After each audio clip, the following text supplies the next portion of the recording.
आबकारी विभाग को मिली भगत से दामनोद धर्मपुरी मनावा क्षेत्र में अवैध रूप से लेकर के नर्मदा तट तक बिक रही शराब और ग्रामीण बाहुल्य आदिवासी क्षेत्र में क्या आबकारी विभाग अधिकारी प्रज्ञा मालवी ने दे रखी खुली छूट।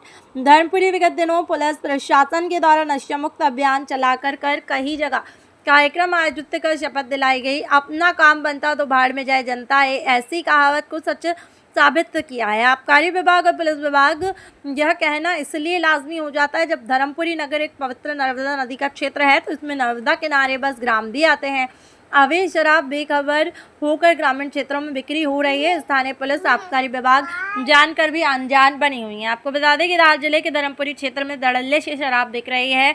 अब शराब का कारोबार धीरे धीरे शिक्षा के द्वार तक चला गया है, किंतु अधिकारी प्रज्ञा मालवीय को अवैध शराब के स्थायी ठेके नज़दीकी से नजर नहीं आ रहे हैं। अब बात कर रहे हैं ग्रामीण क्षेत्र बाहुल्य आदिवासी की, जहाँ गुमटिया सड़क किनारे ढाबे हरे नीट बांध कर अवैध शराब बेची जा रही है। सहायक जिला आबकारी अधिकारी धर्मपुरी।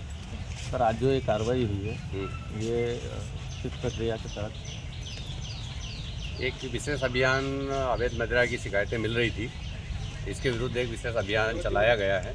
पूरे ज़िले की संयुक्त टीम द्वारा छोटी बूटी नाला, बड़ी बूटी नाला पर कार्रवाई की गई है और बड़ी भारी मात्रा में जहां सफलता भी मिली है और बड़ी भारी मात्रा में चालू भट्टियाँ और महुआ लाहन, दारू, शराब मिली है। सर, इसमें आज ग्रामीणों ने आवेदन दिया है, ठेकेदार के द्वारा अपनी गाड़ियों के माध्यम से ग्रामीण क्षेत्रों में और नर्मदा क्षेत्रों में शराब की बिक्री की जा रही है। आम दुकानों पे, ढाबों पे, स्कूलों के करीब जो ढाबे खुले हुए वहाँ पर, तो इसमें क्या कार्रवाई होगी सर? आज संज्ञान में मेरे ये आया है, मामला आया है मेरा। अभी तो इस पर हम कार्रवाई करेंगे और आगे सतत निगरानी रखेंगे। सर, ग्रामीण क्षेत्रों में जैसे दाबड़ है, सुंदरेल है और धामनोद है, इन ठेकों का खुलने का और बंद होने का समय क्या है? मॉर्निंग टाइम 9 बजे जो है इनका खुल जाते हैं और 11 बजे रात तक खुले रहते हैं। सर, ग्रामीणों ने जो सास की दुकान है उसकी। जी सर, ग्रामीणों ने ठेकेदार को लेकर ये भी आरोप लगाए हैं कि बिना बिल के शराब दी जा रही है, तो एक प्रति व्यक्ति को लगभग बिल पर कितने क्वार्टर या कितने ml की दारू की प्रावधान है? नहीं, जो पोजीशन लिमिट है जी, वो स्पष्ट है कि हमारे जो अधिनियम के तहत प्रत्येक व्यक्ति को देसी मदिरा की 2 बोतल है ना, और विदेशी मदिरा है तो 4 बोतल और बियर है तो 1 पेटी, ये रखने का अधिकार है। और बिल बुक जो नहीं दिया जाता है उसके लिए इन पे हर महीने जुर्माना लगाया जाता है हर दुकान पे।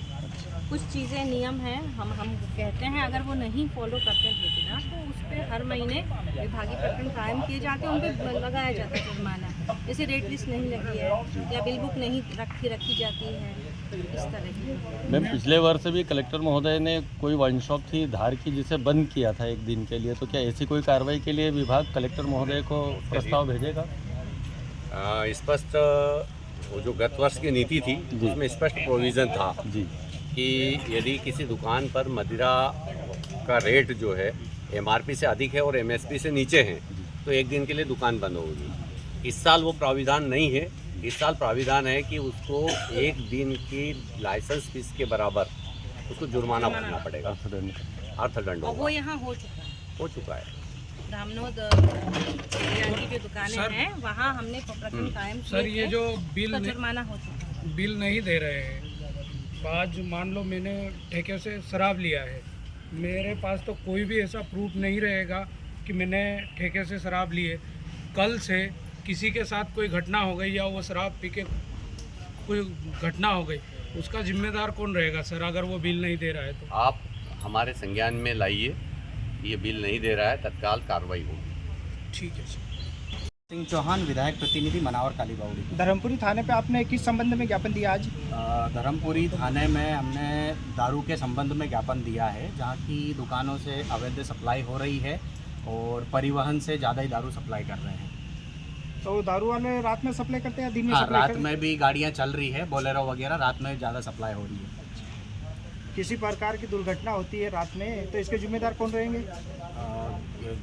ये विभाग रहेगा उनका, जो भी आबकारी विभाग है, दारू वालों का जो ठेके जिनके उसमें रहते हैं। आप ठेके पे जाते हैं, दारू लेते हैं, तो दारू का बिल देते ठेकेदार आपको?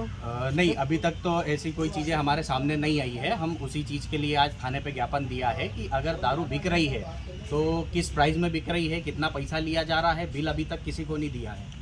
आपने धर्मपुरी आबकारी विभाग से कुछ बात करी थी? धर्मपुरी आबकारी विभाग को हम आवेदन देने गए थे, पर मैडम से बात हुई, बोले मैं दबिश में हूँ, तो वहाँ ज्ञापन नहीं दिया गया और ताला लगा हुआ था ऑफिस में। बाकी हमने सब इंस्पेक्टर जो थाने पे थे उनको ज्ञापन दे चुके हैं हम थाने पे। धार आबकारी से आपकी बात हुई थी कुछ? हाँ, धार आबकारी से भी बात हुई थी, तो बोले मैडम वगैरह भी दबिश में गए हैं।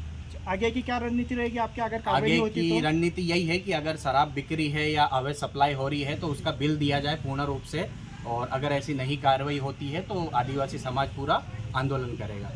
Thank you. मेरा नाम अनिल नरगेश है। मैं मनावर तहसील का भीम आर्मी अध्यक्ष हूँ। मैं मोतखानापुर से आया हूँ। आज किस विषय को लेकर यहाँ आबकारी थाने आए हैं? हमारे क्षेत्र में आए दिन शराब के नए नए मामले लोगों के द्वारा हमें बताए जा रहे हैं कि हम अपने क्षेत्र में पूरा इन ठेकेदारों द्वारा हर गांव, हर गली, हर दुकान, हर किराना दुकान पे माल दिया जाता है उनको और बेची जा रही है। उसी संबंध में हम आज आवेदन देने के लिए आए। हमने थाना प्रभारी को भी दिया है, आबकारी में भी दिया है, एडीओ के कार्यालय में भी दिया है। आपको क्या लगता है शराब जो ठेकेदार के द्वारा परोसी जा रही है, ये अवैध होकर इससे ग्रामीण जनता के जीवन पर दुष्प्रभाव पड़ रहे हैं क्या? ये बहुत ज़्यादा आज के जो नवयुवक लड़के हैं, जो बच्चे हैं, छोटे छोटे बच्चों को शराब देने का प्रावधान नहीं है, उसके बाद भी उनको शराब दी जाती है। आज आप ग्रामीण क्षेत्र में जाके देखो, बहुत छोटे छोटे बच्चे आपको नशे में धूत मिलेंगे। धामनोद और धर्मपुरी थाना क्षेत्र में जो पिछले एक महीने में अपराध के ग्राफ बढ़े, लूट, डकैती, मर्डर, तो इसके पीछे आप किसे दोषी मानते हैं? शराब को। इसमें भी अगर अभी हमारे गांव के जस्ट पास में है डेटगांव करके, वहाँ पे एक युवक को शराब पिलाकर कुछ लोगों ने मौत के घाट उतार दिया उसको और नहर के उधर फेंक दिया। संध्या चौहान। आप धर्मपुरी थाने में किस संबंध में गए थे? सर, हम इस संबंध में गए थे धर्मपुर थाने में कि हमारे गांव में जो अवैध रूप से शराबें बिक रही है, इसलिए हम आए थे। तो ये धर्मपुरी में आवेदन देने आए थे, तो यहाँ पर कोई मिले नहीं। तो दारू कौन बांटता है आपके गांव में? दारू ये मतलब ठेके वाले जाते हैं, पर मतलब अवैध रूप से जाती है और दुकान दुकान पर जाती है। दारू दिन में बांटते हैं या रात में बांटते हैं? रात में बांटते हैं, और रात में मतलब किसी की मतलब वो आ सकता है आके, कोई इंसान को जान का खतरा भी हो सकता है। हाँ, और शराब पी के आपके गांव में कुछ आदमी उत्पाद भी मचा रहे होंगे? हमारे गांव में मतलब महिलाओं को कुछ लोग मारते कूटते हैं, परेशान करते हैं, और कोई महिला पीड़ित भी हो जाती है। अगर शराब पीने के पैसे नहीं रहते हैं तो आपके घर से चोरी चपाटी भी कुछ आदमी करते होंगे? जी सर, हाँ, हमारे घर के बर्तन वगैरह सब बेच देते हैं लोग। ठीक है।